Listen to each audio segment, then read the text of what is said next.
Well, thank you everyone for taking time out of your busy schedule. We've got 2 hours.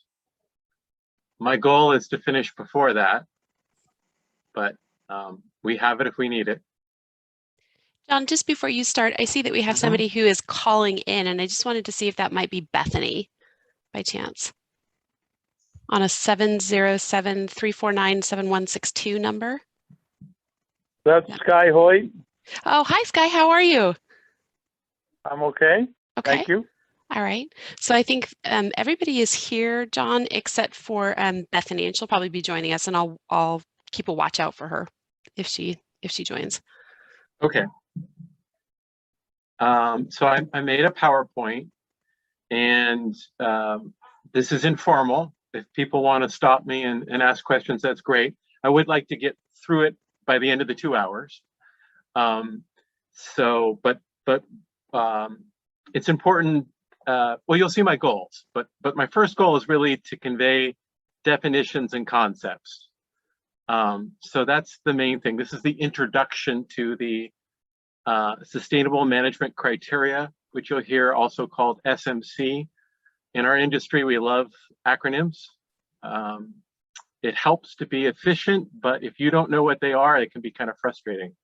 So that's one of the things that we're going to have today is a bunch of letters and on other days. And so feel free to ask. There are no dumb questions. I may or may not have the answer, but go ahead and ask anyway, right? We'll find out. And if I don't know today, then maybe I can get back to you or somebody else can. So if I can get control of the screen, and let's see.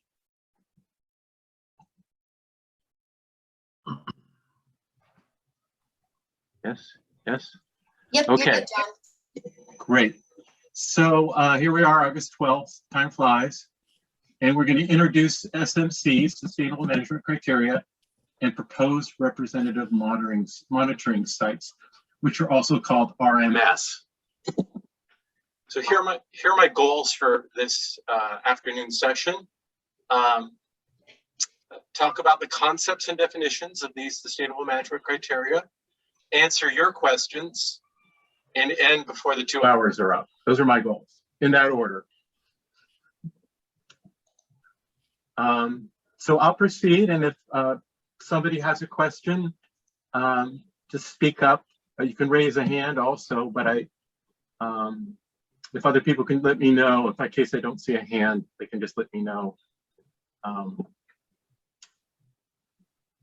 So there are a series of these meetings. This is the first one on the 12th, and then there are 5 more. And then you'll see highlighted that a couple of the dates got recently changed. You should have received an invite for all of these and have them on your Outlook calendar. So after this introduction to all of the SMCs, there'll be one that talks about water quality and subsidence, then groundwater levels and change of storage, surface water depletion. There are 2 meetings on that. That's rather complicated. That really discusses the interaction between surface water and groundwater. And then lastly, we'll have one to review and kind of wrap up and confirm all the feedback on all the SMCs. So the groundwater sustainability plan is broken up into different parts. And the first couple of parts are about context and environment and conditions locally in your basin. And then the third part is really what relates to our discussion today, which is how are you going to define sustainability? What are the metrics? And the converse, how are you going to define what is not sustainable? And then the last 2 parts are really about tools to obtain sustainability or to keep sustainability, and then how to implement the whole plan. So I'm going to start out with beneficial uses. The context for this is the Sigma was written in a way to maintain or protect or manage groundwater so all the uses are available. And there are different users for the uses. Some of the users are human and some are not. And the reason it's important, just to quickly go over these, and it's a long list, is that these are the things that we're trying to keep, and that what we're trying to avoid are the undesirable results, sometimes referred to as URs. And so the GSP is going to use the sustainable management criteria to define the undesirable results, what is sustainable, how you measure it, and then there will be parts of the plan that talk about what to do if we're not on the path towards sustainability. So these come out of the California State Water Resources Control Board. The ones on the left are more or less about uses for people, activities for people, and the ones on the right are really more about environment. And then a few of these may not apply to your basin, like marine, but just wanted to show you there are quite a lot of uses for the water: agriculture, municipal, industrial, groundwater recharge, recreation, commercial. So these are all the things that we're trying to make sure are not significantly hindered or affected by poor management of groundwater, or improper management, or non-sustainable management of groundwater. So these SMCs, which are collectively talking about the URs, undesirable results, MOs, management objectives, that's really your goal for how you want to sustain the basin, and MTs, which are minimum thresholds, and that's the line where you say this is unreasonable and significant. These are things to be avoided. These are basically the threshold where the undesirable results occur.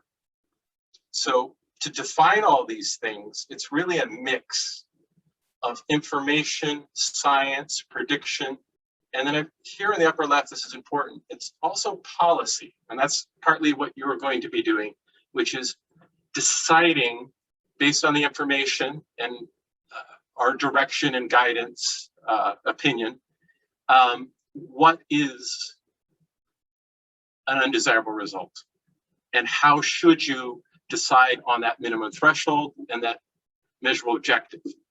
So there is no exactly correct answer for these things.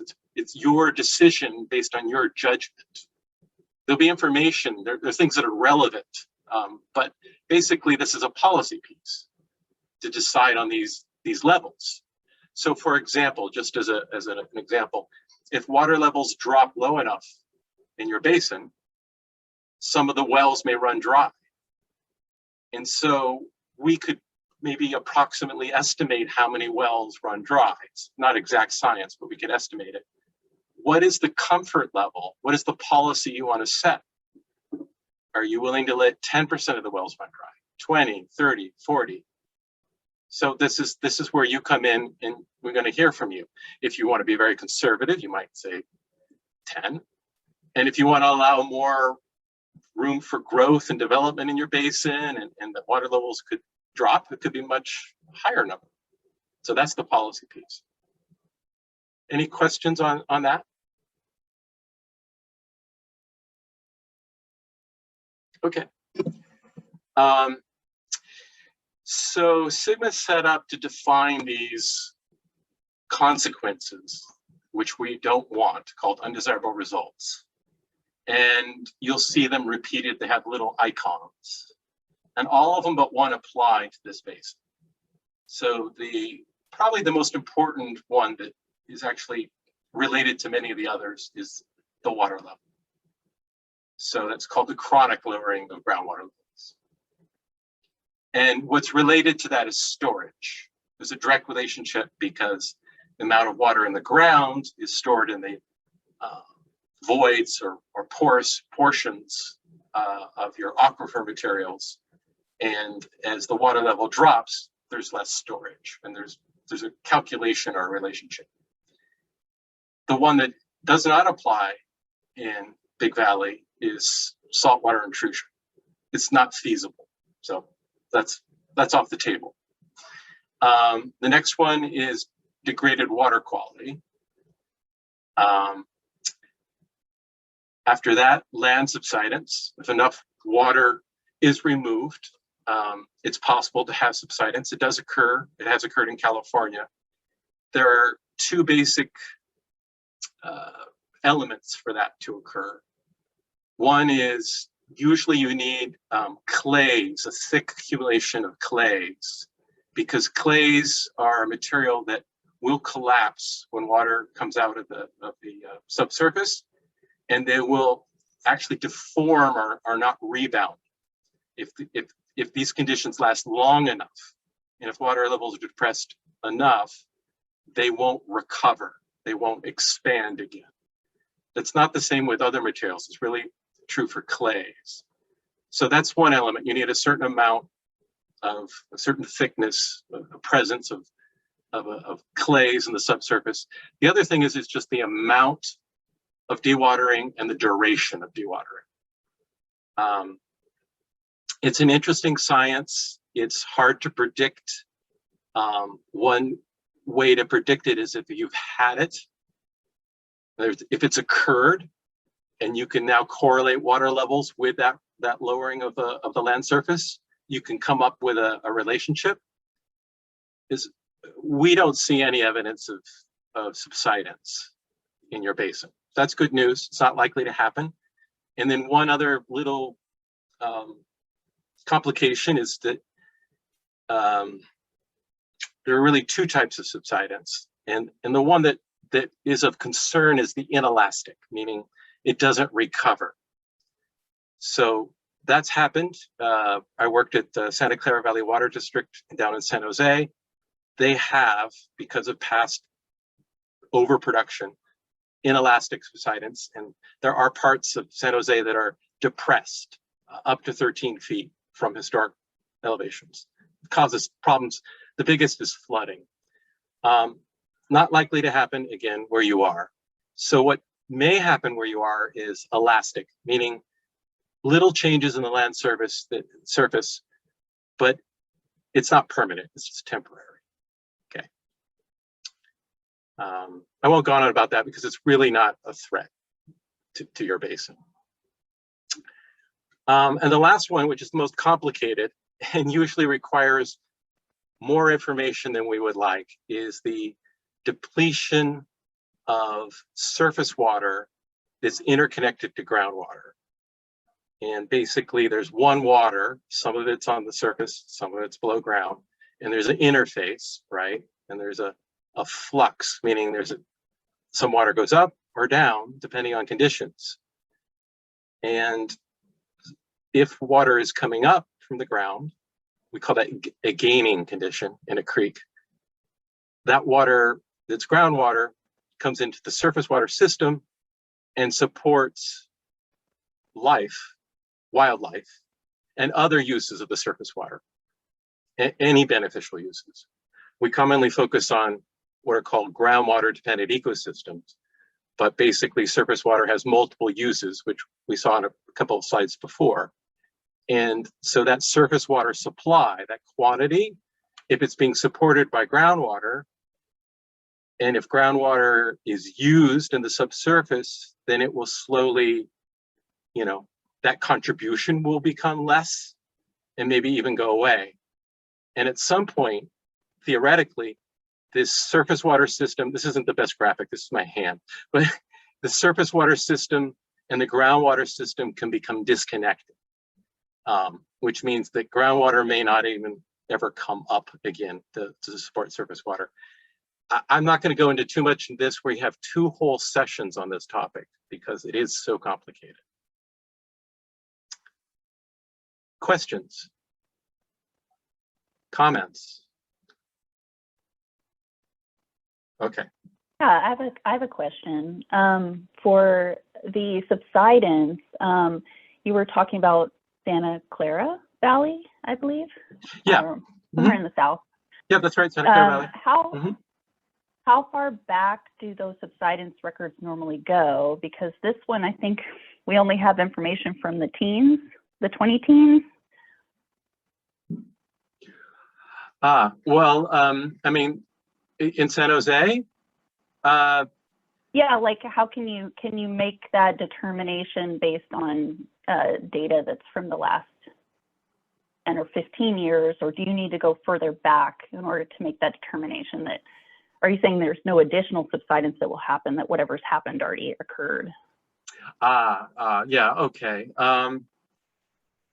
Well, so in general, you know, lab subsidence occurs if you've got records of elevation and you note that it's changed, right? So you could old-fashioned surveying.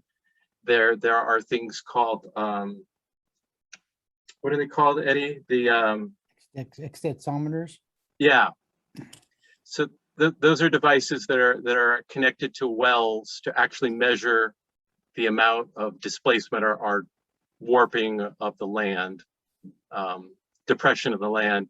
And then they can also use satellite imagery. This is more modern. And one of those is called INSAR. So there'd have to be some period of record of the land elevation, and then evidence that it is dropped to prove that there's been subsidence. So Okay, we so you're looked at saying that. Oh, go ahead. Yeah, you're about to answer my question. well, we just looked at some recent INSAR data. I believe it's only about 5 years old. It's from DWR. Yeah. And based on that, there's minimal subsidence. In my opinion, it's probably the elastic type that's not permanent. So you don't know if there has been long-term subsidence. You only know that there hasn't been subsidence in the last 5 years. Right. I'm not aware of any publications that have documented it in the basin. But if anyone does know, please tell us if there's been a record drop in the land, if there's notable drop in the land surface, there's records of established subsidence. I'm not aware of it. Okay.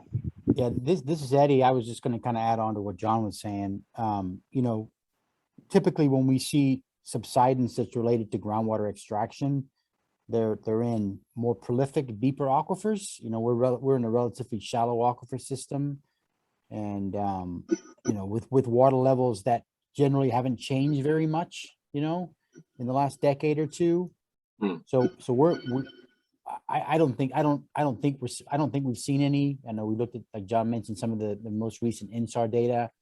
That satellite data now is going to be collected yearly, so we'll keep tabs on it. But really, if you know, as John will kind of explain, water levels are a proxy to everything, and we're just not seeing those huge fluctuations which are needed really to sort of induce that inelastic subsidence. So that's it. Right. I get. Yeah. It would occur not only with the clays, but with the long-term use of groundwater at significant rates that would cause a depression in water levels. That would have had to have occurred over, you know, many years. So those conditions we're not aware of in the basin. Yeah. This is Brenna Sullivan. Sorry, I didn't mean to interrupt. Can I ask a follow-up question to that? Are you aware that, what is the subsurface lithology like in the basin? I wasn't aware that there were really much confining clay layers like there are in the Central Valley, where subsidence is more of an issue. Right. I concur with you in general. I mean, we've got some new cross sections. They're going to be shared, I think, with the GSPAC probably early next week. There are clay sediments. That makes some sense. You've got a lake too, but over geologic time, there are some clay sediments. But it isn't really like the Cochrane clay, which is in the San Joaquin or Valley. So there is some clay, but I don't think it's a big accumulation. And you also have not had the long-term depression in water levels due to a significant extraction of groundwater, which is good. You don't want that.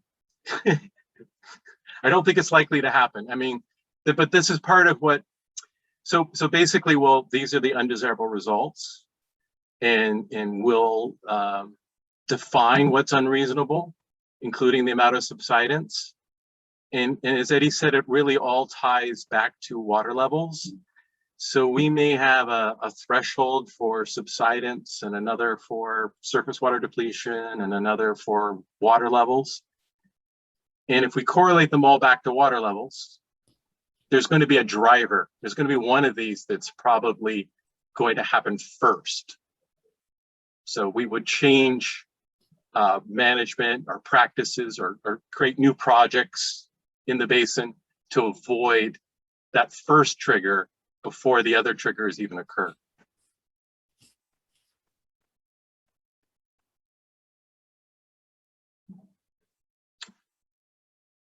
Okay. Good questions.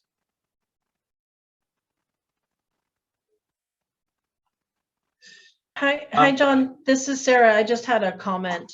I put it in the chat, but there are two more beneficial uses that are in the State Water Resources Control Board's listing, and it's the tribal cultural uses, and also tribal actually there's three more uses: tribal subsistence consumption, tribal cultural uses, and also subsistence consumption. So those were added in 2017.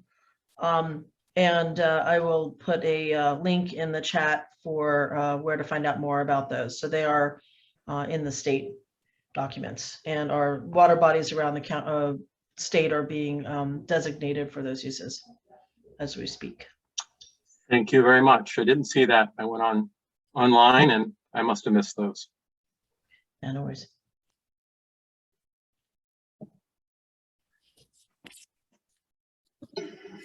Okay, so what we're trying to do with these SMC is define the measurable objectives. So taking water level as the indicator, what water level do we want as our goal? That's what the MO is, it's the goal. It's like the operating value. Where do we want to operate? And then what are we not willing to have occur? What do we want to avoid? That's the MT, the minimum threshold. Okay, so we need to define that upper operating value and that lower, again with water levels as the example, the minimum threshold. And somewhere in between, we might have a trigger level. That's a concept that doesn't have its own name, but it's basically, if you noticed, if we could predict that the basin was headed towards something we want to avoid, that's when we might take action to change the path that we're on. We want to be in a sustainability path. If we're headed towards an unsustainable path, then something must change. And those are usually management actions or projects. And there are really only two different ways to change the water budget: reduce consumption or bring in water and add water to the system. That's really the only two things. It's more complex than that, but I'm just breaking it down into simple ideas. Eddie, you want to add anything? No, I think you've kind of covered it so far. Okay. Yeah. Okay. So I'm sorry that the resolution on this isn't great. I grabbed this off the interweb, but basically it's talking about a little bit more about how we define an undesirable result in a more quantitative way. So we have these indicators on the left, right? And let's just pick water levels again. It's the easiest to understand and speak to. So we've got data. We talk about the uses of that water, and then we're going to create metrics. So collectively, those are called the SMCs. And in particular, there would be like the MO, the objective, and the MT, the minimum threshold. And then we would have to establish how we're going to measure these water levels. So we call those representative monitoring sites. In the case of groundwater, they're going to be wells. So there are a lot of wells in the basin. We're going to select some of those wells and call them RMS. And we plan to monitor them at a certain frequency, right? So then we're going to look at those water levels and consider, are they above the minimum threshold? So we're going to measure them at each well. Say we have 6 wells. Okay. So at any one well, is that threshold exceeded?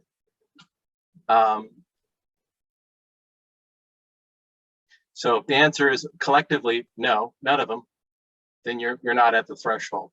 If the answer is yes, at least one of them, then really we look at the group.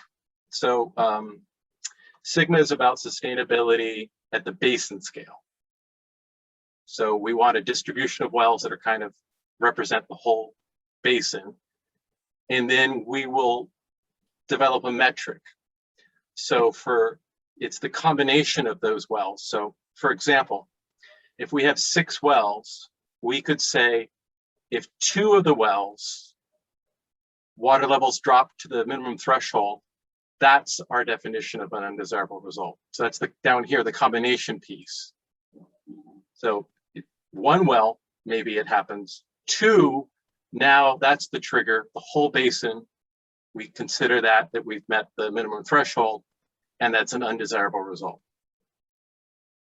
So it's just not looking at 1 well, it's looking at a combination. And so as a group, you'll define the water level, and we'll say we're proposing 6 wells, and as a group, you'll say 2 of those wells. If the water levels drop to the MT, that triggers the undesirable result.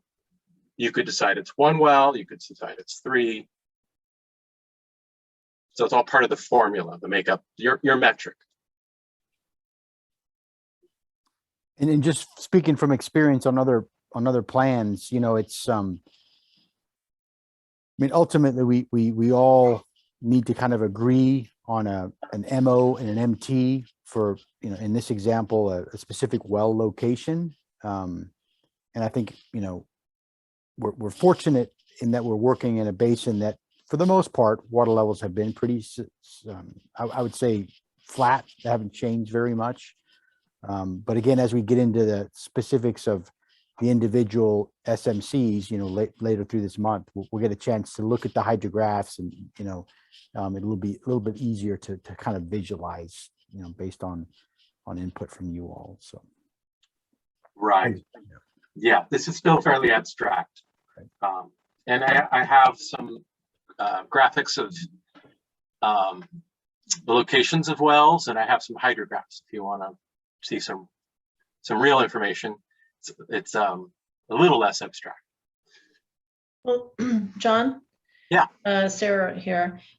So will you be explaining the, you know, what it means to be using 2 wells versus 4 wells, or any number of them, in terms of having a true evaluation of the conditions? I mean, I think most people probably want a lot of wells, you know, and so there needs to be a reasoning behind a scientific reasoning behind the number of wells that you need based on the location, you know, the placement of them. So I'm hoping that during this process, you'll go more into that to better explain and evaluate the thinking behind it. Sure, good point. So talking about number of wells, the one number is the RMS. So the number of wells we're using as monitoring sites. And then the other number is, how are we defining the undesirable result? So in that, say, 6 wells, if we come up with 6, the second number is how many of those do we use as the trigger to define undesirable results?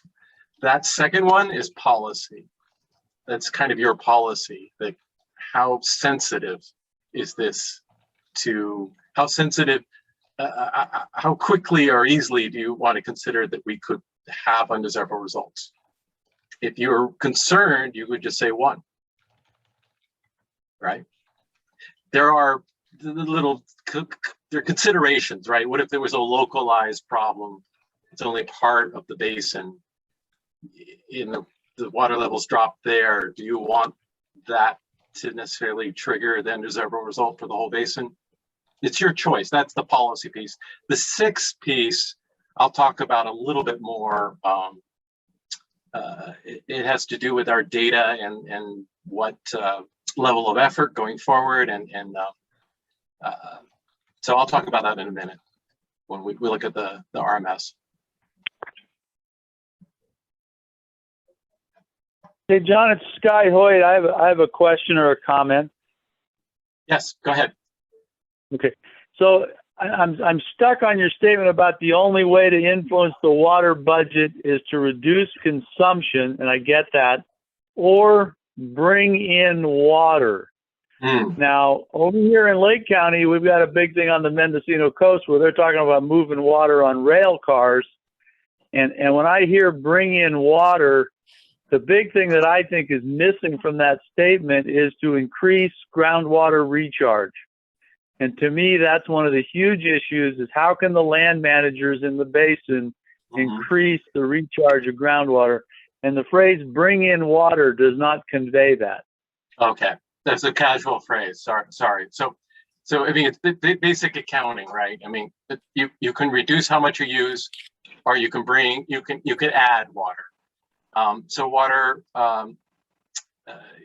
in terms of talking about conjunctive use, meaning there's both surface water and groundwater, it is important to get that surface water, wherever it comes from, into the ground, and that's recharge. There's natural recharge, and then there's managed or artificial recharge. So natural happens all the time. Artificial recharge happens when you impound it or put it in a facility, or you dam up a creek like Kelsey Creek, so that you slow the water down so that it resides in one place for a while and is more able to infiltrate into the ground and move down. John, Bethany has her hand up for a question as well. Yeah, Bethany. Hi. So about the question, the part regarding like if there are localized areas of concern, and Sigma is kind of designed to manage the entire basin. So if you decide, oh, we care about this area, is there a mechanism within Sigma to manage a subset of the basin separate from the entire basin? There is. It comes at some cost, but yes, it's called a management area. And Sigma allows the GSA to set up different areas within the basin to be managed differently, and conceivably different SMC, different monitoring, different thresholds. The cost is that you need a separate monitoring network, and there's a little more effort in you have to report, you have to collect information and report on all the different management areas, but that is an option. It's usually not done, I think, because of the effort, and it would be a little more complex in the plan. We're on a short time schedule with this plan, but yes, there is a mechanism for that. It's a good question. Eddie, you want to talk about management areas? Yeah, no, I think, in some basins it makes sense, especially when you have maybe a larger basin or sub basin where you've got different entities. So you've got sort of a larger municipal group, a larger ag group, maybe the Navy's involved. So there's benefits there. But I think, for this size of a basin, given the volume of water being utilized, sort of given the current conditions, I don't think management zones or areas make much sense, but I think John will get into this when we've sort of worked through and we're designing the monitoring network. We try to set the RMS network. We try to set that up in a way that, you know, tries to encompass, you know, to be representative of the entire basin. So yeah, that's all I have to say.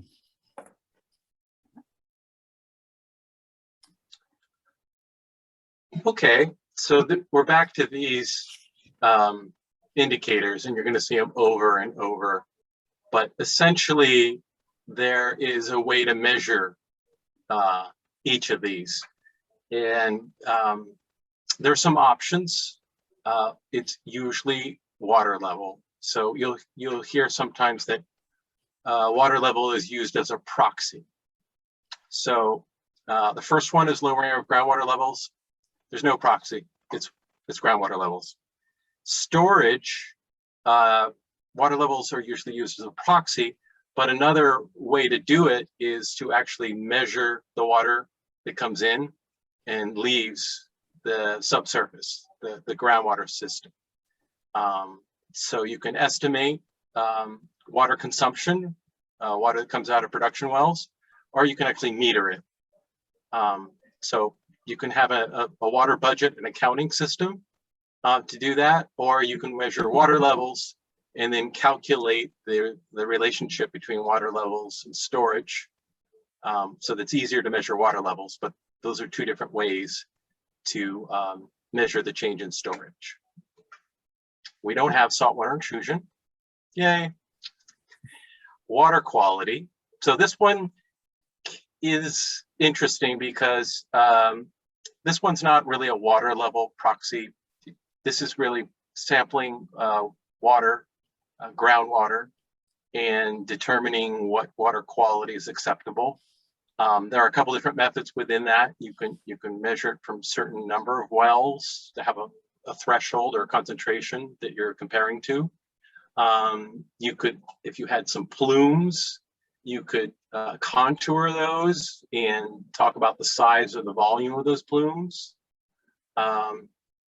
Probably in this basin, I don't think there's any big water quality problem, and I don't think there are any large or even really significant plumes. So it's likely to be certain wells that will be RMS. We'll decide on the constituents, the chemicals, and then the value that we'll use for those MOs and MTs. Land subsidence can be measured directly. And if there is historical subsidence, then there can be a way to correlate the water level to the land subsidence. We don't have that. I mean, it has to be significant, not tenths of feet, but significant subsidence. That, to my knowledge, has not occurred.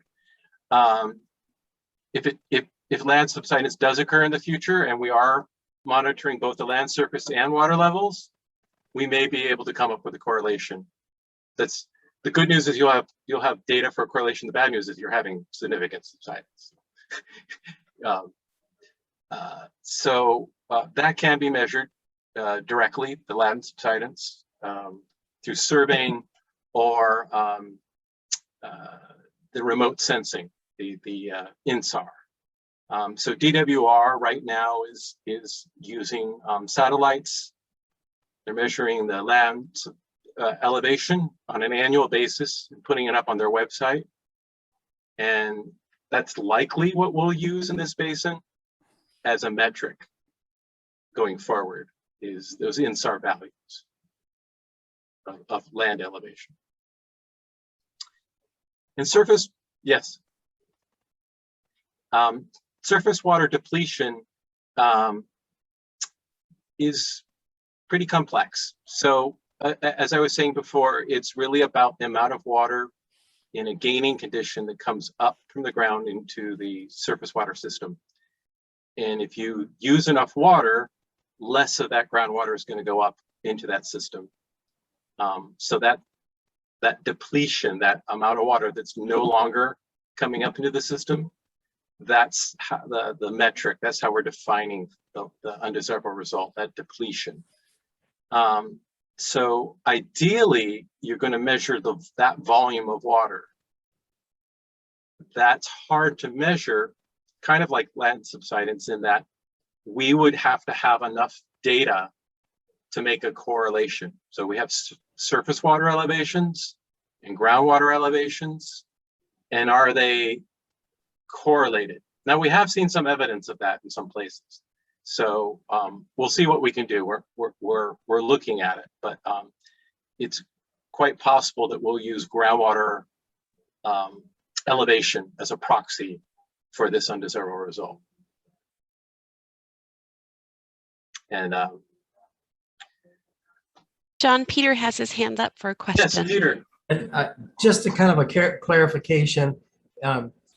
In this instance, creeks come down and pour in and go into the recharge the aquifers below. How does that tie in to this? You're talking about groundwater coming up.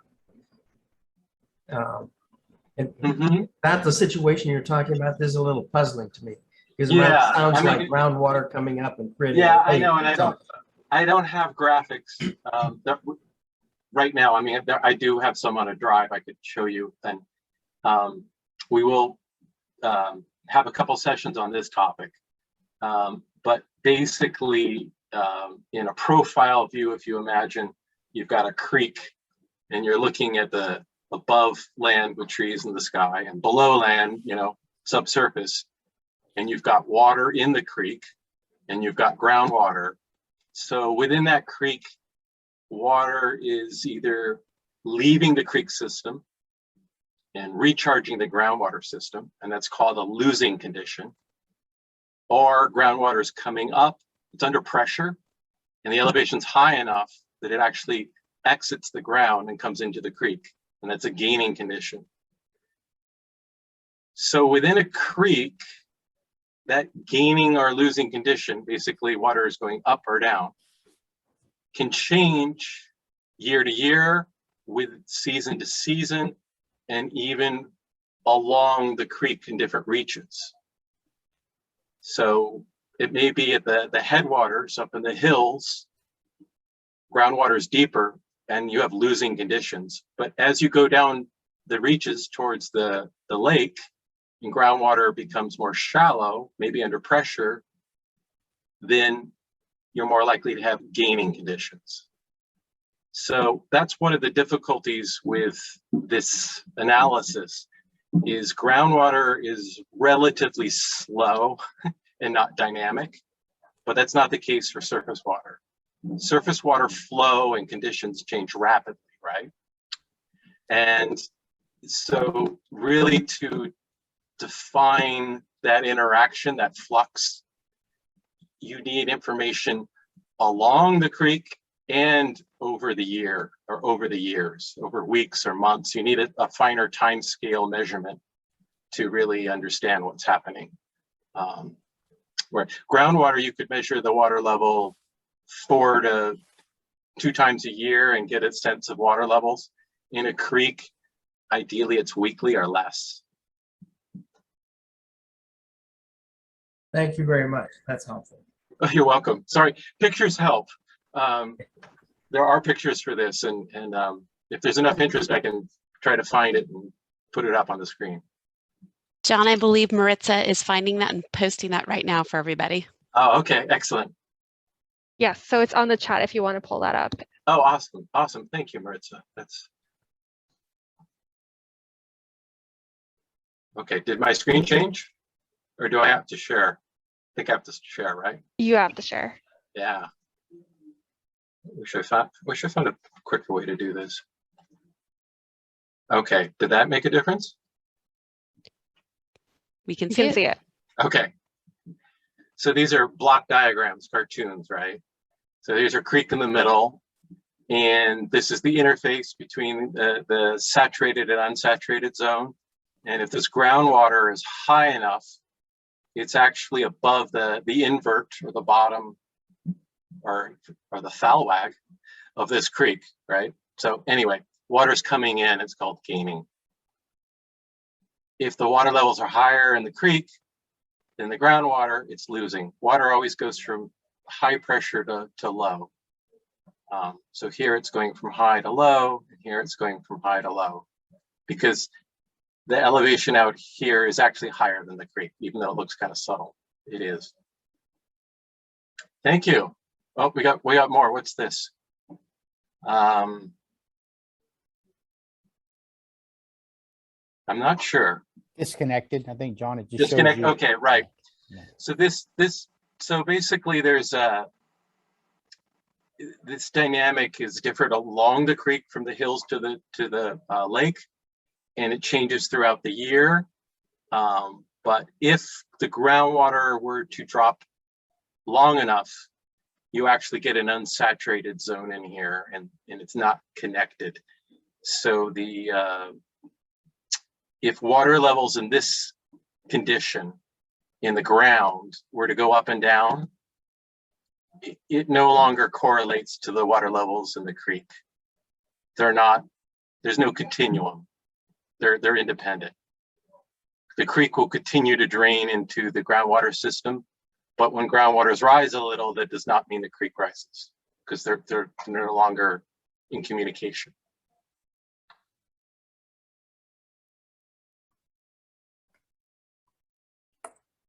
Yeah. Okay. Great, thank you. So, Thank you. of course.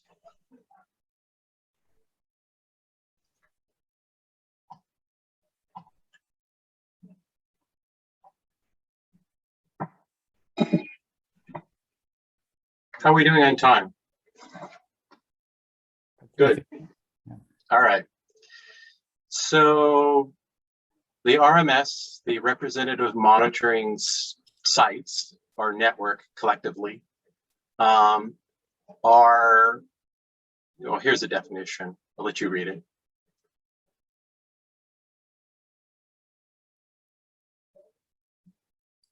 I was going to mention, John, just a couple of sort of general concepts when we're selecting these RMS wells. There's a couple of things that are really, really important. One is that we really understand, how the wells are constructed, where the well screens are. And then also, we want to have, ideally, we want to have a set of wells that have a pretty good historic record, like greater than 10 or 15 years, ideally, because we want to pick up on, we know, things change through time, but we want to make sure that we've got a better understanding of the historical perspective. So a lot of times folks will say, well, look, I've got a well, can you use it as an RMS well? And our response is, well, we need some kind of a historical record, but what we can do, we've got our RMS wells that will be utilized to set the SMCs, but we do have the existing monitoring network, which is a larger network. And so eventually some of those monitoring wells could be incorporated at a later time to be RMS wells. But right now, when we're setting the RMS wells, we want to make sure, we've got wells that have a pretty good historical record. So I just wanted to kind of mention that. Right, thank you, Eddie. That's a good point. So there are a lot of wells, and we could use all of them. The disadvantage is it's more work to collect the information and store it, and interpret it, and represent it. But the other thing is, are they all as good at representing overall conditions? Probably not. So they're ideally, you could think of them as indicator or key wells or key sites. And part of that process to select them is to really vet, look at all the records and all of these wells, and some are better than others. So that the history gives us an indication of the relationship, the conditions at that well over time. There's a record if the water level's been steady or declining or increasing or whatever that pattern is. So we consider that a longer record is it desired. And we want to know the construction of that well. Is it if it's very shallow, that could be a problem because it's not maybe as representative, but it also could be a problem in that if we set the MT low enough, it might be below that well. So that well wouldn't be a good monitoring site. At some point, the well would run dry and we wouldn't even see that low water level in that well. Right. And then something else just to add on is, you know, there's been some conversations that we know we don't have, we have multiple aquifer systems, right? We know we have 3 or 4 aquifer systems, but unfortunately we don't have a monitoring network within each one of these aquifer systems. So that's, you know, another reason why we're looking at, you know, perhaps, you know, we have a, you know, six wells where we have 6 to 8 wells where we have a pretty good historical record. Most of them seem to be completed in the alluvium. And so that's going to be sort of our initial approach, is we're going to utilize these 6 or 7 or 8 RMS wells to represent, you know, the basin itself. And then perhaps if we get access to more, you know, resources through DWR, we can start actually having, you know, specific monitoring wells installed into some of these different aquifer systems. And then at some point in the future, perhaps we would have, you know, a SMC for the different aquifer systems. So that's just something else I wanted to kind of mention. So. Bethany, did you have a question? Yeah, so just based on what I just heard, so when you say that the network, the original network will probably be based on the alluvium, is that the highest, the closest to the surface aquifer out of the 3 or 4 that we think we have? It is, and it's the largest too. Yeah. Okay. Yeah, we're about to share our hydrogeologic conceptual model section in chapter 2, and the 4 aquifers are identified.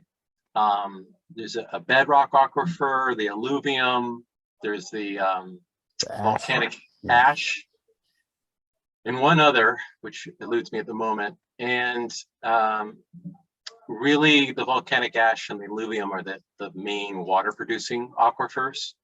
We looked at transmissivity, the ability for water to move through the subsurface.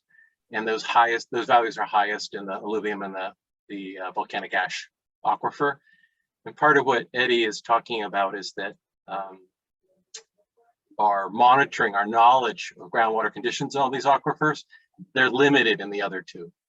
And so it would be difficult to monitor them and to set up SMC for them. I think even there's some uncertainty about their extent and how well they're connected across the basin. Typically, bedrock aquifers have less storage and yield. They suffice for certain people if they're, you know, just to supply their home, but they're not usually big aquifers. So ideally, we have a temporal history, we have a spatial coverage, and the concept here is not only are these kind of the better tools to measure our water levels or whatever the metric is, but this is all we really need to define and to report. There is the option, if there's the interest in the local agency, to collect data from a wider group of wells or sites. That can happen, but these are the ones that are used to define sustainability and required for reporting. And they can theoretically change over time. Sometimes wells get added, or there's a problem with a well. A new well's installed. Hopefully we'll have a new multi completion well. So there can be updates to the network and the whole plan. Peter. A question about the various levels of testing. I think it's fair to say that wells have been drilled to a depth in Big Valley, certainly leastways irrigation wells, typically somewhere between 150 and 200 feet.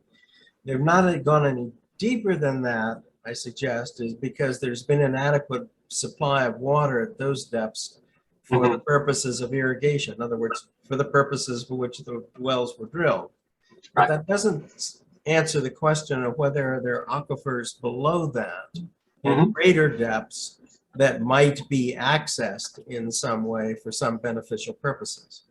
And I guess that's my question. If all we're doing, if all of the work is being done on the assumption that as deep as we've gone is as deep as needs to, whether there should be evaluation below that. You say bedrock. I'm not even sure there is bedrock down here, but maybe there is. I don't know. Because as I say, that's been always gotten the volcanic ash or produced enough water for the purposes for which the well was drilled. Right. Well, I mean, so our understanding of the subsurface is a combination of the lithology from wells, and some are deeper than others. We have some deeper wells, and where we don't have deep wells, then we have to just infer, right? So some, besides lithology, we may have geophysical logs, which is another way to interpret the subsurface geology, besides the actual cuttings and materials that come up during drilling. And then we have geologic maps and literature, and we try to come up with a conceptual model of the subsurface. So in some places there's evidence of bedrock, and in other places there's an absence. So we don't really know, right? If we don't have information, we can infer, we can guess, but we don't know. Okay, so the analysis that will be, oh, I'm sorry. Okay. No, so we have cross sections, and we will be sharing the chapter soon. I guess my fundamental question is the evaluation of sustainability is based essentially on the usage that is currently being made or has been made historically, let's say over the last 50 years. That be, I don't want to say this. We're not exploring the question of whether if pumping were more than what is presently done, would it still be sustainable? And let me give you an example of a reason for asking that. Right now we're in a drought. We have cities around Clear Lake that draw on Clear Lake for its water source. I can imagine at a point in time somebody, it's already been tried at least once, for more pumping from Big Valley for urban uses. And are we saying that the amount of pumping that's been done historically is the most that can be done, and so therefore that's the limit of sustainability? And the only reason, and we rely on the depth of pumping, that not only pumping but wells as to what they've done now. Is there more water down there below? And that's undoubtedly there's more water, and past use of the basin is not necessarily a limit for future use. Okay. Theoretically, you could use more, and this whole exercise is to define what's sustainable. So it doesn't mean that the growth or the use of water in the basin is limited to only the historic record. You could use more, and water levels could drop. That's what would basically happen. It's just we're going to define the limit that's acceptable for that drop, and that's based on these undesirable results. Peter, this is Eddie. I got two, so I guess, points to make on that. So we are trying to get some resources from DWR to put in a multi-completion monitoring well. So, you know, and again, we'll discuss that with this group, but ideally that well could tap into all 4 aquifers and could have screen intervals in each of the 4 aquifers. And so, you know, at some point in the future, you know, through additional characterization, there could be opportunities to tap into the deeper system, whatever that looks like, and utilize that water. So in some, as an example, in some GSPs that we're involved with, you know, they're currently pumping over their sustainability value already, but they don't want to limit growth, so they're chasing brackish water. So there's opportunities to go after the deeper system if it's truly disconnected from the current system, because again, you know, we don't want to make sure that we don't want to dewater the upper system if we start pumping a lower system. So there's going to be further characterization down the road, but right now we just have to focus in on the historical record, and that's from the current well network that we have that's completed in the aquifer system that we have. So. Yeah, the flip side would be the question, are our streams capable of recharging more than they currently do? That would be the effect would be required if you were going to be pumping more, and is there more down there to pump? Correct. Sure. Yeah. No, I Okay, see that's enough there. Yeah. My question. So there's so many things to talk about. We'll have to look at the potential new well when it becomes more likely that it's going to actually be installed. But we may not want to put, I don't know. One of the things we could do is put a couple of screens or intervals to monitor, even within the highest alluvial aquifer.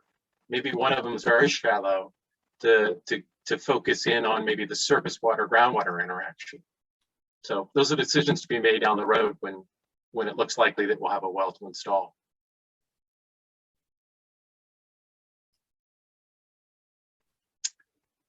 Okay, so let's talk a little bit about RMS. This is draft. On the left here is a map of the basin. These are the sections. This is the lake to the north. These colors in each of the sections are related to well density. Sorry, I don't know right now, but I can get back to you and you'll probably see this figure, what those well density values are. But the thing that I really wanted to get across are all of these wells here. Is this fully on the screen or is it partially off? Oops. I get the feeling. Is the information on the far left in the legend still there, or is that kind of out? It's cut off. Yeah. It's cut off. Draft. You go control and then roll your mouse. It might shrink it a little bit. Yeah. Oh, okay. Or not. I can go in, but not out. Oh, okay. All right. So basically, these are. Let me just tell you that they're CASGEM wells and CASGEM voluntary wells. So they're wells that are being. They're part of a monitoring program. So we've got a history of water levels in them. And then these little numbers here are the depths of these wells, where it says D equals. And these symbols with a purple X are our leading candidates for being RMS wells. So I've had conversations with Javon and Tom Butler, and we'll be presenting this soon, but this is still draft. These are the well numbers that we're considering. And what they've done is created some way to divide up roughly equally the areas in Big Valley so that we try to get an equal distribution. So this well's kind of in the southwest. This well's towards the southeast. You know, we're doing the best we can given the distribution. The other thing, just to back up, is we've already looked at records. We really want to know the construction of the well and the water level history. So we've already ruled out a lot of wells just to get to this group. Right. And then another comment, I think, Sarah, you might have been alluding to this earlier. You know, there are some rules of thumb that DWR has developed, you know, regarding, you know, RMS well density based on land use, based on pumping. And so if you kind of looked at a basin in this size, I mean, we could get away with 1 or 2 wells. We felt like that was not really adequate, but I mean, I think we're, you know, we're going, I wouldn't say above and beyond, but we're more than meeting the minimum requirements for DWR as sort of, you know, expectations on RMS wells. So just wanted to point that out. So. Yeah. So it's draft. I think we're looking at 6. Yeah.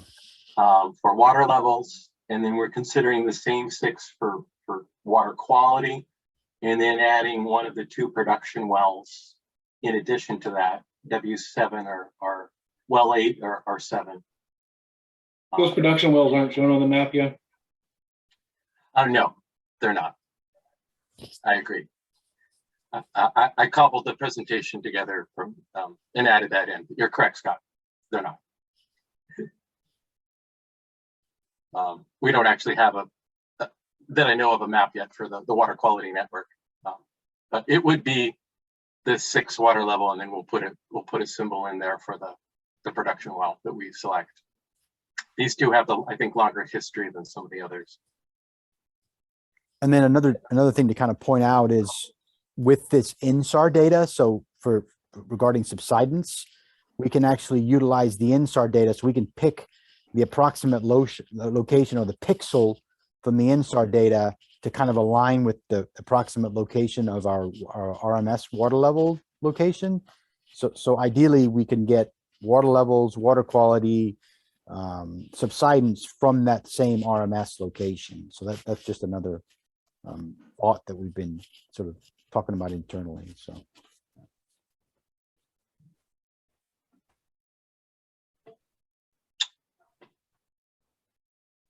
Questions? But will we see this map in more detail so we can more clearly identify these locations? I'm puzzled by one of them in particular, but that's it's, you know, the detail. But 15, what is it? Is that a letter? Can't tell if it's 15J1 or 153. It's the J1. one close to Kelseyville. Yeah, Looks like it's 15J1. south of the highway, and that strikes me as puzzling. Yeah.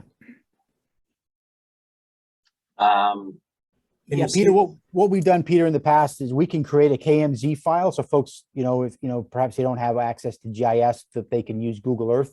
You know, I don't know, that's something we can easily do so folks can actually see the actual location. So at some point we can get those files to you. So. Okay, so at some point there'll be comment on these locations. I guess that's what I'm trying to clarify. Yes. All right, thank you. David, did you have a question? Yes, you're just asked, but I also wanted to inquire about, are we trying to determine at all if there's any connection between the lake itself and the aquifers and the basin?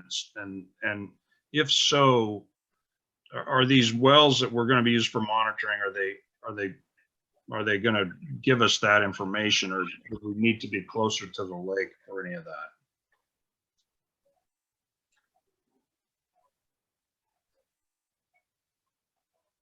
Well, I'm sure there's some communication between the lake and the groundwater system. But I don't know if these wells are designed for that purpose or that focused on that question. They're really, the purpose of these RMS wells is the overall conditions in the basin. So, but is there a reason, is there not a reason or a benefit that we could ascertain if we look for that connection? I don't have a hypothesis here. I'm just asking if that's something we could learn about if we examine the right location. And I don't have a location in mind either, John. I'm just. Yeah, if that was the particular goal, then it seems like you'd want wells that are closer to the lake and shallower as opposed to deep. Because as a well is installed deeper into the ground and there's a sequence of materials, there's eventually some delay in time and impedance from wherever that well is screened and conditions at the surface where the lake is. So you would want a well that's closer to the lake and shallower in its construction. Mm-hmm. But that's not to say because again, we've got two different monitoring networks. We've got the RMS network that's sort of, you know, really geared towards meeting the minimum requirements for the Sustainable Groundwater Management Act. But then we've got the larger network that really is sort of a volunteer network. So perhaps, you know, that volunteer network, when the resources are available, we should look to identify a couple of locations closer to the lake to better understand that flux or not. And then that could be, you know, incorporated into the you know, larger basin monitoring and not necessarily refined and held to the Sustainable Groundwater Management Act, RMS water observations. It's just one approach. Yeah, I don't really know if water is going from the lake in the ground or the other way around. I mean, water is going to go from high head to low, and the lake is kind of a sort of like the creeks we were looking at before. It's a different shape, of course. Sure. It doesn't have a headwater, and it doesn't have it doesn't flow into something. It is a body of itself. But you've got a water level in the lake and a water level in the ground. And if the water in the ground is high enough in pressure, it will go into the lake. Yeah. But if it's not, it will go out of the lake into the ground. I know some of the data I've looked at, I know it's somewhat, folks have different opinions. I think there is a hydraulic connection between the two, just based on water quality and water levels. But that's definitely something we can address as a data gap and look to fill that, you know. Sarah, I see your hand. Yeah, I just wanted to say that, I think I mentioned before, but we are doing a tap water study of wells and intakes on the lake, and I don't think any of them are in the Big Valley area, but a few of the wells that we've sampled, and certainly the intakes, have intact cyanobacteria and cyanotoxins coming out of their tap water. So these are wells that are near shore wells within 50 feet of the lake when the lake is full. So we are seeing that, and that can't be, you don't normally see cyanobacteria in well water unless, you know, it's on the influence of the lake. Yeah, we plan on going further into that, you know, doing some more work on that particular phenomenon, but what it looks like from small number of wells that we've looked at for cyanotoxins and cyanobacteria, that there is a connection. Right, and it's partly, I think, probably a matter of scale too, right? Just like if you're close enough and shallow enough, then it's more likely to have a connection. Yeah. If you're farther away and deep enough, maybe not. Yeah, we were particularly looking at near shore wells within 50 feet. And the county does not have any requirements about distance from water bodies for their wells. They only have a requirement of the siting of a setback from septic systems. So there could be any number of wells used for various purposes that are right up on the creeks or the lake itself. And we've definitely found some in our project. Thank you. Bethany, you had your hand? Yeah. Oh, sorry. Yeah, I mean, Sarah kind of already said a lot, but I was looking at this question about lake levels too when I was looking at Kelsey Creek surface water groundwater connections, and the lake level is it's down gradient so much that in terms of like the question of managing groundwater resources in the basin at the surface groundwater, at least, it seems to be much lower, and therefore it's, you know, the groundwater is going towards the lake and not the other way around. That was what I was gathering from just the difference in elevation. So. Yeah, I mean, it's a good point, and it's a matter of scale, right? I mean, if you think of the head or the water elevations to the south and even in the hills, it's going to definitely be higher. And we know that water naturally goes basically along the topography, and it's going to flow north to the lake. And it's really just a question of really at the close scale, whether or not water is going out of the ground to the lake or the other way around. Yeah, so this is Sky. I have a comment on this. Mm-hmm. So I can't tell you exactly, it was a private personal conversation with Tom Smythe in his office about this exact subject in the mid 1990s.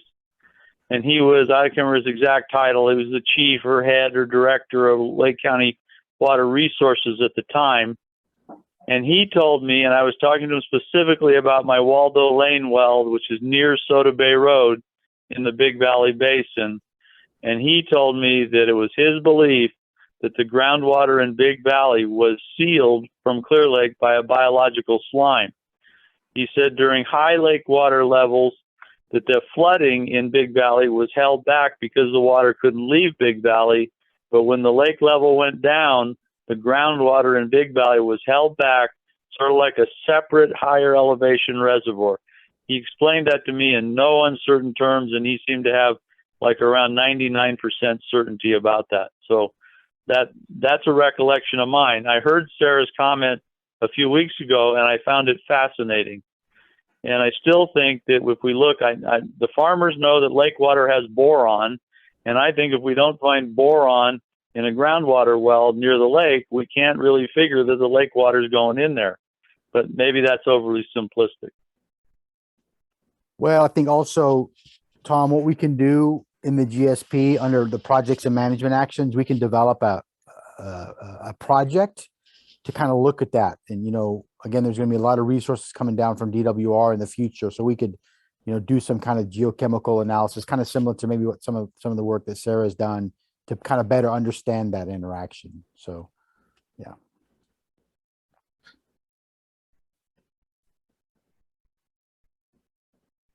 Yeah. Okay, John, it's about 4:15-ish, so I don't know kind of Yeah.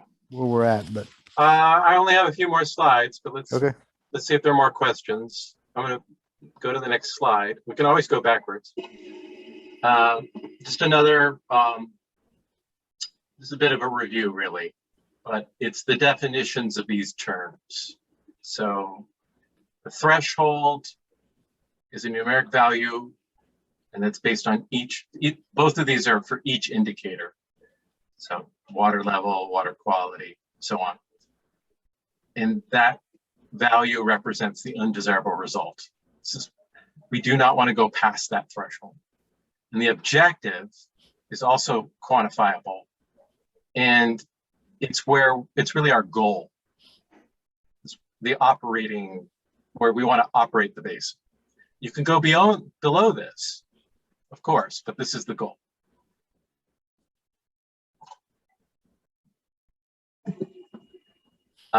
And just to continue to talk about these two terms with some different graphics, you've got a basin here on the left. In this example, there are management areas. The little dots are the RMS. And the metric in this example is storage. You could think of this also as water levels. They're related. So you've got the minimum threshold here in orange. So everything below that is the no-go zone. We don't want to be here. There are problems, right? And this is the record over time. In 2015 is highlighted here. That's significant in sigma. That's really the benchmark. That's the beginning of the basic conditions for the basin. If there were any problems in the past, sigma is not really designed to remedy those problems. Really, we're looking forward from 2015. Today we're past 2015, but that's the baseline for the conditions. So if your submittal's 2020 in this example, we're not going to be 2020, we're going to be 2022. Then sustainability is defined going forward 20 years, in our case 2042.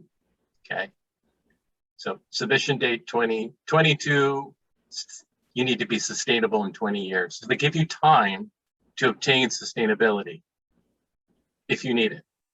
And this path here is to sustainability, and in this case, this star is your objective. That's where you want to be. So if you look at this example, it actually dipped below the threshold momentarily. And what should happen, the GSA should see this occurring, predict it, and try to implement management actions and projects so that by 2042, conditions are no longer below the undesirable result. There are droughts. There are temporary reasons why you may have a depression in water levels or less storage in the basin. So you have time to become sustainable, and you can take actions to achieve it. And this is our goal here in 2042, is the objective.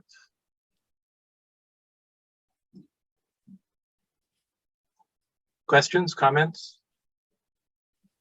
Yeah, so this is Bethany. So you're saying the baseline is set by 2015. Mm-hmm. Groundwater elevations and conditions. So what if those were already impacting beneficial uses of water? Is there not a mechanism within Sigma to kind of gain some ground back and bring those beneficial uses, those impacts, you know, get rid of those impacts? Eddie, how do you want to talk about this? Yeah. So I mean, because this question comes up a lot, and really, you know, we're here now because of Sigma, and sort of in the Sigma legislation, you know, we're not required to do anything prior to 2015. So, you know, the attorneys a lot of times say, look, Sigma's not a restoration program. So we're not required to do anything to improve the system prior to 2015. If there's a decision to do that, you have to look at, you know, essentially projects and or management actions to make that happen. And, you know, that's expensive. And it's sort of a local decision. But if you kind of dive into the Sigma legislation, you know, we're not required to do anything prior to 2015. That's a, you know, if the local decide that that's what's needed, then it probably can happen. But we're not required to do that. Does that address your question, Bethany? Yeah, I think all the data is not really in yet, but I guess my concern is that we're going to go through, and I don't know what the end result of this is, but that we're going to go through this process and we're going to set, you know, standards and ways to manage this basin, and then that's going to be the way the basin is managed, even if that, you know, there were undesirable results before 2015. And so we're going to lock that in and potentially kind of like not allow extra, or, you know, if there needs to be some sort of other management. Yeah. I think the distinction is that the law doesn't require the GSA to, as Eddie said, to restore conditions before 2015. The GSA can decide to do that. And that's what is really happening now. We're beginning the discussion, the dialogue. How do you want to set up your metrics for managing the basin? If you want to get your MO high, that's up to you.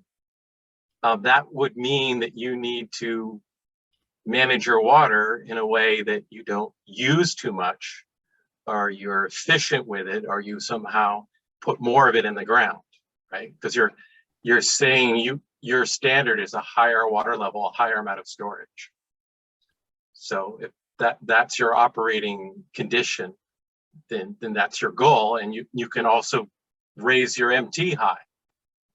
And this is the policy piece, and to some extent. I mean, I don't know what DWR would say if a GSP said that water levels will drop 100 feet and there'll be subsidence and, you know, horrible water quality. They might disagree and say that your MT is not sustainable, but the Sigma was written in a way to give a fair amount of control to local agencies, and there's a policy aspect to this. I've seen, Eddie, I've seen, so MO, I always think that's the ideal condition. So typically the MOs are going to utilize a value that's post 2015. But the MT, which is the undesirable result, I've seen that in some basins be set prior to 2015. So they've utilized a 2012 level. So when we start talking about MOs and MT specific to these RMS wells, we can show you sort of, you know, what have groundwater levels done in the last 20, 30 years. It makes it a little easier to visualize and, you know, and have more meaningful discussion. Right. And so again, thanks, Eddie, this blue line was a water level, and we were talking about groundwater levels in a well. It's up to the GSA to decide where to set these standards. in what undesirable results, how to define those undesirable results. They're based on that. So getting back to just the simple example of wells running dry, what comfort level do people have? If you make that MT very, very high, then you will write the plan to say, we have to take actions so that we don't go below it. We have to spend money. We have to tell people to reduce water consumption. We have to do things to prevent that from happening. Right. And that's your choice.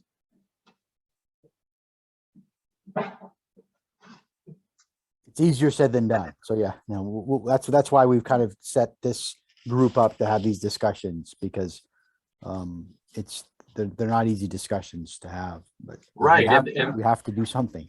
So. Right. And so our job is to explain the process and tell you what we see in terms of the history and the data and the geology and our rough predictions.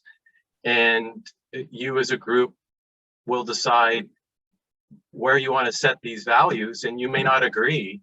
Some people want them high and some people want them low. And so we'll talk about that, and we'll settle in on a number. Yeah, we have to. Yeah, we do. Yeah. You can't have a range. So Bethany, just because you kind of brought it up, and I don't mean to kind of pick on you, but like as an example, do you know of areas where you're like, oh, I wish water levels were 15 foot higher today than they were in 2015, or is it just more conceptual that you're talking about? Well, yeah, I mean, I have been working with Sarah Ryan on the hitch and connections between surface water and groundwater in Kelsey Creek, for example. And I'm looking at this figure 2.8 from the last, chapter, and it's got like between 1965 and 2019, more than 10 feet of drop in groundwater in certain areas of Kelsey Creek, especially in areas where there have been historic issues with the creek drying up and hitch being stranded and dying. And so that's where I'm coming from. It's like, well, that seems like a problem area, and it seems like an issue that's been going on for a while, and probably a lot of that drop, I would imagine, occurred before 2015. Mm-hmm. And so that's where I'm coming from. Right. No, that's helpful. That perspective is very helpful. And again, it's something we hear a lot. And the ugly truth, I guess, of Sigma, especially when you get into with the water attorneys, is it's going to be very hard through this program to restore the aquifer before 2015, prior to 2015. It's, legally that's not what Sigma is about, but again, it's a local decision. So and we'll work through this, when we start looking at these RMS wells, trying to figure it out and try to come to some consensus on it. So thank you.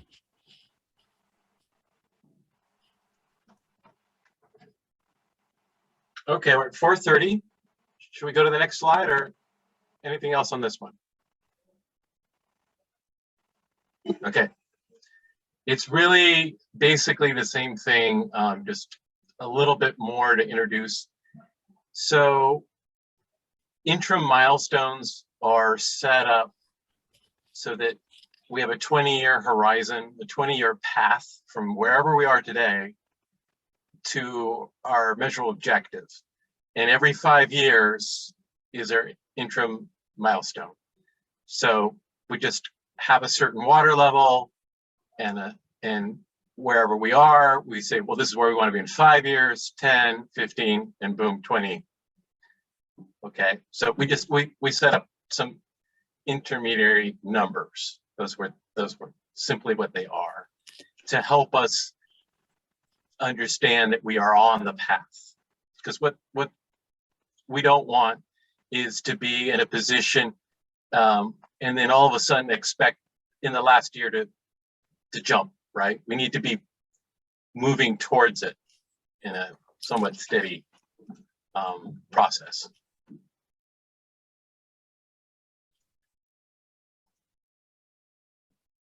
And this next one I grabbed off the internet. It's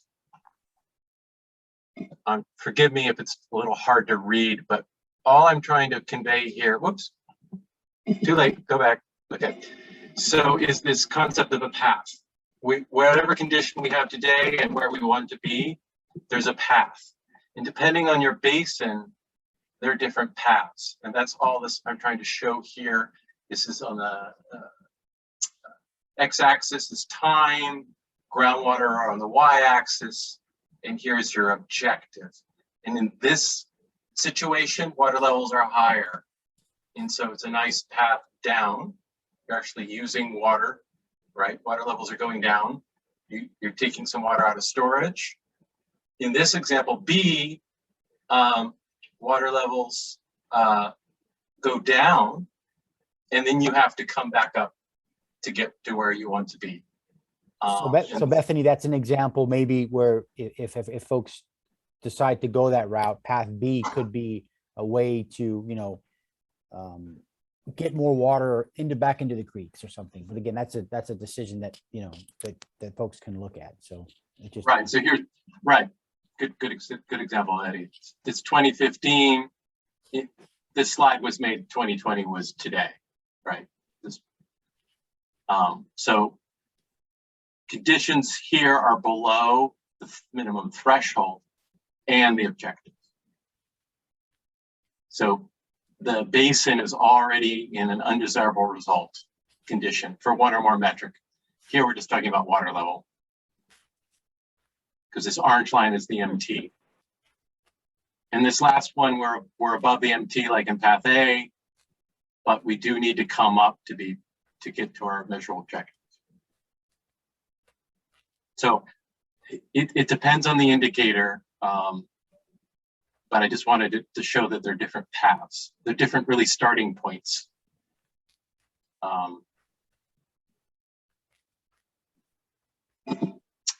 Any questions? Comments? So the purpose of this meeting is to introduce these concepts, and there will be more meetings to talk about, in particular, groundwater levels, water storage, water quality, subsidence, and then 2 whole meetings on the surface groundwater interaction and surface water depletion, undesirable result. and they've kind of been scheduled in sort of a way we think where it's sort of easy to hard. Yeah, it is. So subsidence and water quality, we feel, are generally pretty straightforward, but then you start getting into water levels and changing storage. That's a difficult one. And then, you know, the surface water groundwater interaction piece is probably in this basin the most difficult to address, partly because we don't really have the best data sets, but again, we have to set MOs and MTs for those specific SMCs. So and I can go backwards if anyone wants to go back to a slide. I also, if anyone's interested, have some hydrographs.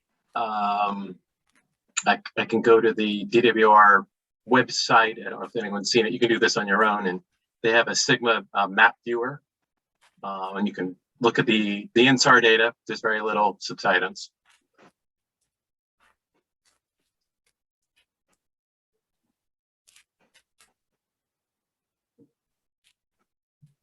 So I guess just because we have a bit of time, John, I would be, and maybe this will require everybody to kind of chime in, you know, on MOs and MTs, the folks feel like the water quality subsidence, based on kind of what you've heard from John, will probably be an easier topic to digest. But then when we start talking about water levels and, you know, surface water groundwater interaction, they're going to be a little more difficult. But it'd be really helpful if folks can maybe think about it offline on, you know, hey, if it was up to me, where would I set the MO and MT, you know, for these specific SMCs? Because that way it gets folks thinking now, instead of kind of waiting until we, you know, present it a little later on. So I guess something to kind of think about. And I'd be kind of interested if folks have, other ideas or some thoughts maybe on some of the concepts we heard today.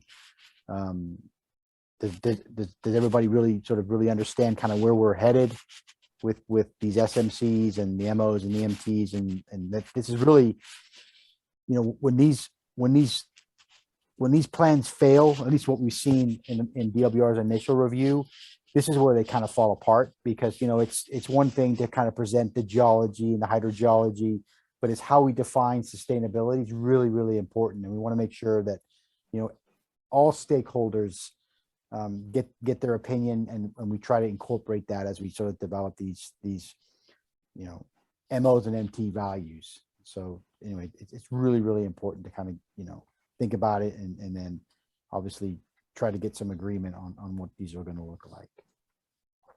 And then another sort of concept that folks I think sometimes have a hard time dealing with, if there are undesirable results, and again, we get to decide, or you all get to decide what that looks like, we really have till 2042 to fix those problems. So Sigma's not going to restore things tomorrow. We really have till 2042 to bring things back into perspective if it's needed. So that's something else to think about. And again, I think I mentioned this a couple of times, I'd like to say we're all here doing this out of the goodness of our heart, but we're really been forced to do it by DWR. So just a couple of concepts there I wanted to kind of get out there. Okay, Peter, what did I say wrong? You're the attorney. No, nothing wrong. Just a question. What if you have irreconcilable objectives?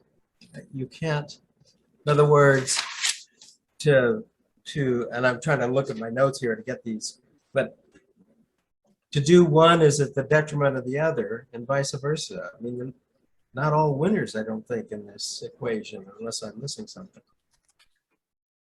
No, it happens, and it's unfortunate. What typically happens is it pits agriculture against domestic or environmental uses. I mean, we see it all the time, and so we just, again, I mean, the carrot, if you will, is we've got to come to some consensus.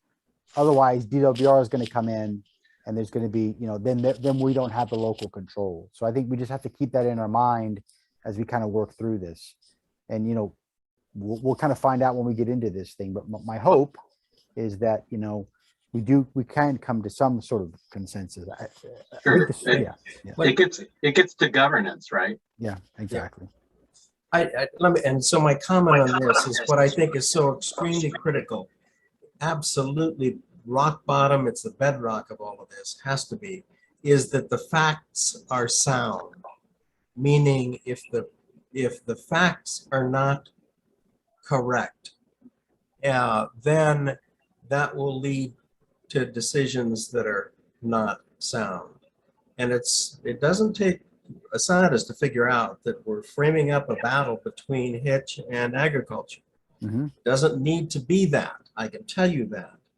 And that there will be claims made about, because I've studied hitch for a lifetime, there'll be claims made that somehow, agriculture is doing devastating things to hitch that are in truth, they're not supported by facts. And so we need to be so incredibly careful that we don't jump to assumption, well, that's a correct statement, unless the facts are there to support it. So I just can't overemphasize that. Comments about, anyway, it's enough to say at this point, but I'm very concerned about that. And so every participant has got to say, okay, where's the evidence in support of that contention?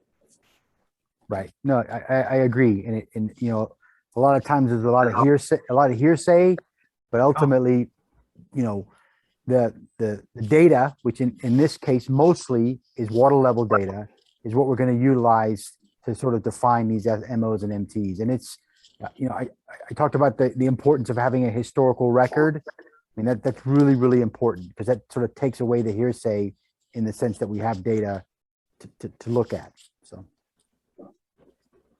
Yeah, I just want to say this is why we have at Big Valley, we've got hydrogeologists and engineers involved in this question, and we're using pressure transducers and using data, and it's not anecdotal evidence. So It's data oriented, so that should make everybody happy, you know, because it will be fact based.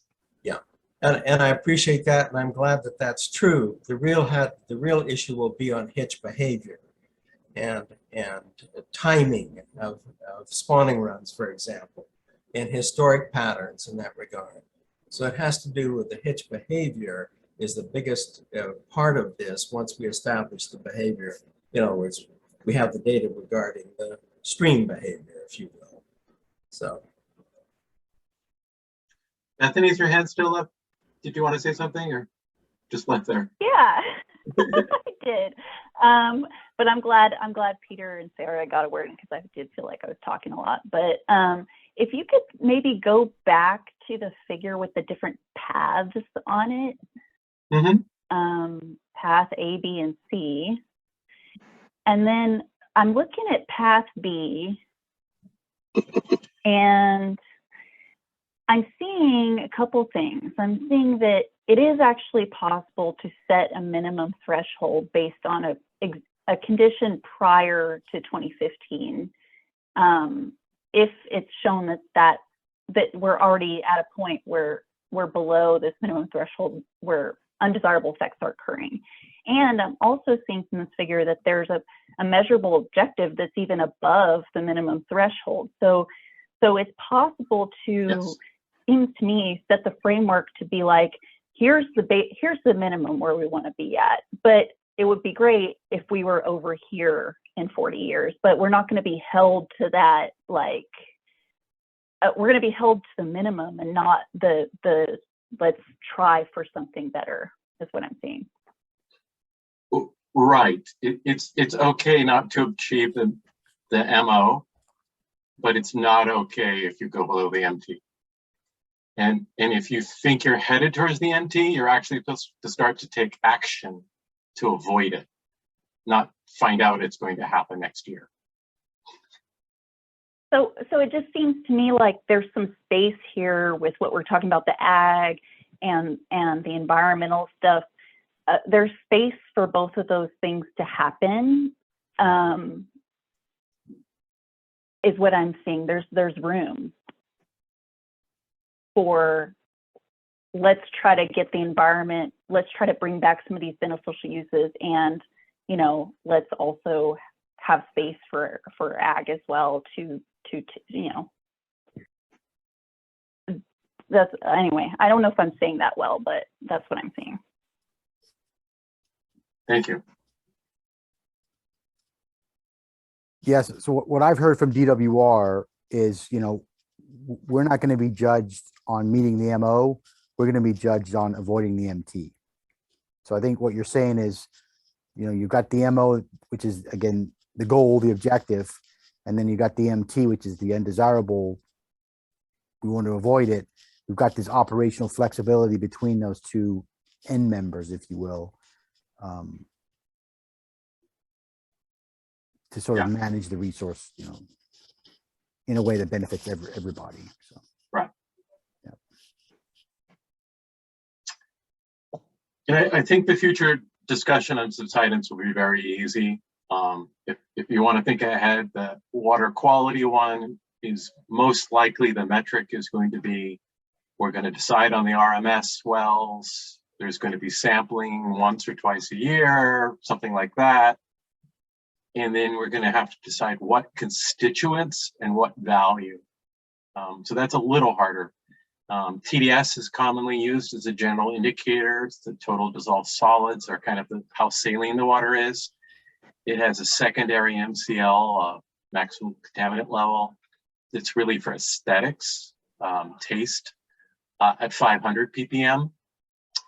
So that's commonly used. Sometimes a surrogate of that for that is EC, or electrical conductivity, because it's even easier to measure than taking a sample of water and having it analyzed in the lab. And then other constituents that sometimes are used are things like boron, arsenic, nitrate. And the considerations for those or others are, is it a problem? And do you want to spend the time and money and get the feedback to measure those things going forward? You want to add to that, Eddie? Yeah, I was just going to say, and again, I think unfortunately for a lot of these RMS wells, we don't really have a great historical water quality record. So again, I think William had mentioned we were fortunate enough to have DWR and go out and sample, I think, most of these wells. So that data should be kind of trickling in here in the next couple of weeks. So that'll give us sort of a snapshot of, you know, what the general water quality is, you know, within the general area. But like John says, we typically like to use one or two constituents for a proxy. One thing to kind of keep in mind in all of this is, you know, all of the development of the GSPs, that's being funded by DWR, which is great. But then when it comes to GSP implementation, so implementing the plans, the annual reports, the annual monitoring, I mean, those costs are going to be actually on the county. So we, you know, ideally, you know, would we go out and collect a full-blown Title 22 at each monitoring well once a year for $3,500? Sure, but it's really, really expensive to do that. So again, we're not, you know, we have to kind of be selective on what analytes we utilize for the annual reporting. So just a comment on that. That's good. This is Sky. I had a comment about how many wells could go dry. Yes. Okay, so I was in a meeting last week with the Lakeport City officials about the Scotts Valley aquifer, and I took a longtime Scotts Valley farmer along with me to that meeting, and his farm is very close to the city of Lakeport wells. So we were talking about the wells and the depth of water in the city wells and the farm wells near here that he uses, and he says, well, I have a dry well on my farm. It's 18 feet deep. We think it was dug about 100 years ago. I'm sorry. And he says, but I think my irrigation wells right now, and I'll find out tomorrow. I haven't heard back from him. I think the water level there is about 36 feet. So I guess, you know, we throw around 10 feet when you're looking at places where the water is at 36 feet, like my Waldo Lane well, I'm pretty sure right now it's at 25 feet static, more or less. But we've got some wells that just aren't built well enough to include them in the numbers. So that's going to be a really hard thing to pin down, is like, well, how much of a well is just too shallow to consider? And then when we throw around numbers that are really about the south part of the Big Valley aquifer and try to apply them up there near the lake, I mean, it's going to be very difficult just to take 10 feet and throw it around. So I appreciate the complexity of the question, and I thought it'd be nice to share a story just from last week about that. No, these are great points, because not all wells are the same depth, and the water levels aren't the same for multiple reasons. One is that, you know, what formation are they screened across? How deep are they? And where are they in terms of recharge and discharge areas? And is that well or a nearby well pumping and depressing water levels, making a cone of depression? So those are all variables. And there are going to be some very shallow wells, but ultimately the decision is up to you. We could try to look at all the well construction and all the water levels and approximately estimate which wells may go dry. Because of all those complexities I said, that's why I have to say approximately estimate. We could decide that we won't include, or we will exclude, wells that are shallow. So this will all help in the analysis, but in the end, it is a policy decision that how many, that part is a policy decision, but we could talk about the analysis.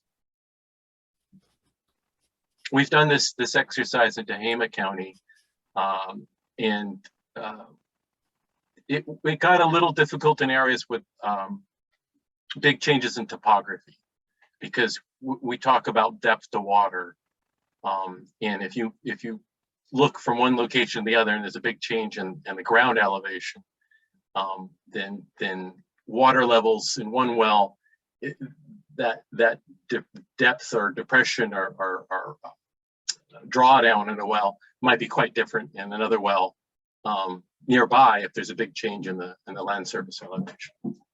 So we did our best in that case to compensate.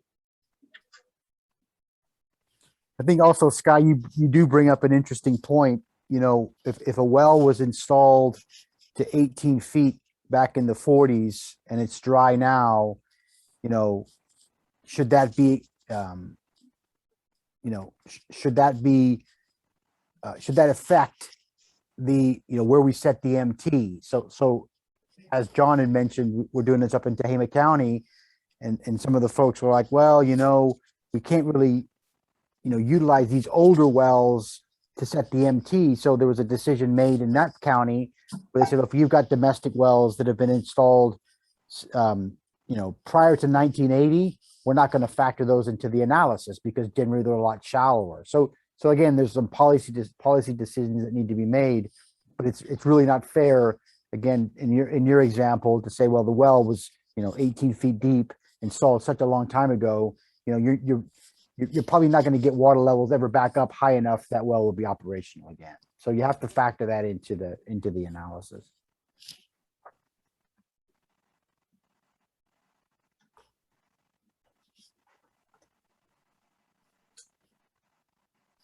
And So then hopefully- that's just more of letting go of where the water levels used to be, I guess.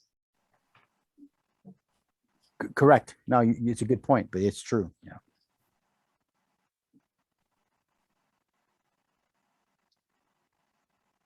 So hopefully I did a good enough job to answer questions and convey some of the concepts and definitions. This was the introductory meeting on SMC. And it's 7 minutes till, so we still have a chance to end early. And I really do appreciate everyone's time. Any final questions or ideas while we're all gathered? John, do you mind giving just a little preview of what the next meeting will entail? Or Eddie, just kind of what we'll be talking about next time? Well, that's the subsidence and water quality.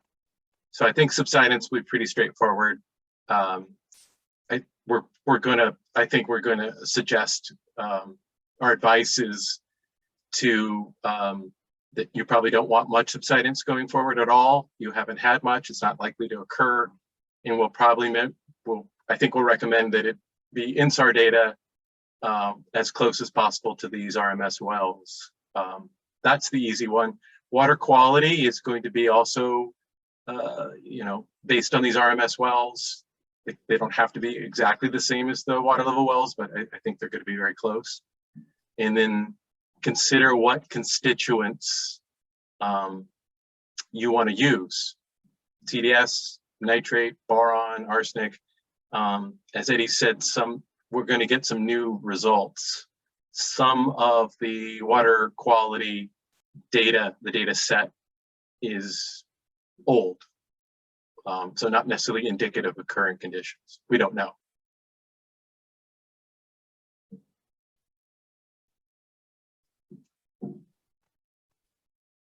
Yeah, and I can just add on to that, John. So essentially, for those two SMCs, we're going to talk about trying to establish or have discussions about setting an MO and an MT. And then also we'll talk a little bit about, you know, what an undesirable result might look like. So, you know, like John had mentioned, an undesirable result for water quality could be, you know, TDS, if that's what we decide to do, is, you know, above the secondary MCL for 2 consecutive years. I mean, that's kind of what we hope to get out of you all next week. Again, just some, not looking for recommendations, just some general discussion that at some point we can take it back to the larger group and just say, hey, you know, these are the discussion points, you know, nothing was agreed upon, but just to get folks to start thinking about what those MO and MT values might look like.